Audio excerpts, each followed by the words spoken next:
രാഷ്ട്രീയം വിദ്യാർത്ഥികളുടെ തലച്ചോറിനെ നശിപ്പിക്കുമെന്ന് നമ്മൾ പറയുമ്പോൾ പലർക്കും അത് മനസ്സിലാകാറില്ല. കുട്ടികള് കലാലയത്തിലേക്ക് വരുന്നത് പഠിക്കാനാണ്, നല്ലപോലെ പഠിച്ച് അവരുടെ മുന്നോട്ടുള്ള ഭാവി നോക്കാനാണ്. എന്നാൽ രാഷ്ട്രീയം അവരുടെ തലച്ചോറിലേക്ക് വരുമ്പോൾ സംഭവിക്കുന്നത് എന്താണ്? ഏകദേശം ഇതുപോലെ വർഗസമരങ്ങളുടെ ഭാഗമായിട്ട് ഇത്തരം പ്രതിഷേധങ്ങൾ സ്വാഭാവികമാണ്.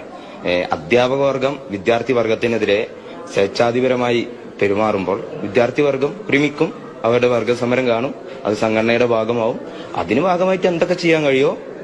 ശ്രീകൃഷ്ണൻ ഗീതയിൽ പറഞ്ഞ പോലെ മാർഗമാണ് പ്രധാനം, ലക്ഷ്യമാണ് പ്രധാനം, മാർഗമില്ല എന്നുള്ളത് തന്നെയാണ് SFI കാര്യത്തിൽ നിലപാടെടുത്തത്. ഒരു സമരത്തിന്റെ ഭാഗമായി ആ കോളേജിന്റെ പ്രിൻസിപ്പലിനെ 3 മണിക്കൂർ പൂട്ടിയിട്ടിട്ട് സംസാരിക്കുന്ന സംസാരമാണ് നിങ്ങൾ കേൾക്കുന്നത്.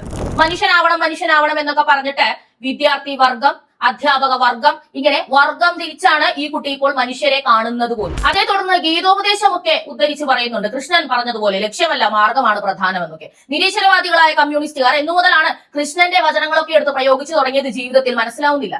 കാര്യം കാണാൻ എന്തും പറയുന്ന ആൾക്കാരെ ഒരുപാട് കണ്ടിട്ടുണ്ട്. പക്ഷേ കമ്മികളിൽ ഇത് അധികമുണ്ട്. ഈ കൂട്ടത്തിലേക്ക് നമ്മുടെ കുട്ടികൾ ചെന്നുപെടുമ്പോൾ അവരുടെ തലച്ചോറും ഇതുപോലെ ആവുകയാണ്. നിങ്ങളുടെ കുട്ടിയെ നിങ്ങൾ പഠിക്കാനാണ് കലാലയത്തിലേക്ക് വിടുന്നതെങ്കിൽ കേരളം തിരഞ്ഞെടുക്കേണ്ടതില്ല എന്ന നിലയിലേക്കാണ് ഇവർ കലാലയങ്ങളെ കൊണ്ടെത്തിച്ചിരിക്കുന്നത്. കാവ്യവൽക്കരണം പാടില്ല എന്ന് പറഞ്ഞ് എതിർക്കുമ്പോഴെല്ലാം കലാലയങ്ങൾ ചുവപ്പ് മൂടിയിരിക്കുകയാണ് എന്നുള്ളത് ഇവർ മറച്ചുവെക്കുന്നു. ഇനിയും ഇങ്ങനെ തുടരണോ? നമ്മുടെ കുട്ടികളുടെ തലച്ചോറിനെ ഇത്തരത്തിൽ ജീർണിപ്പിക്കാൻ അനുവദിക്കണോ എന്ന് മാത്രമാണ് ഞാൻ ചോദിക്കുന്നത്.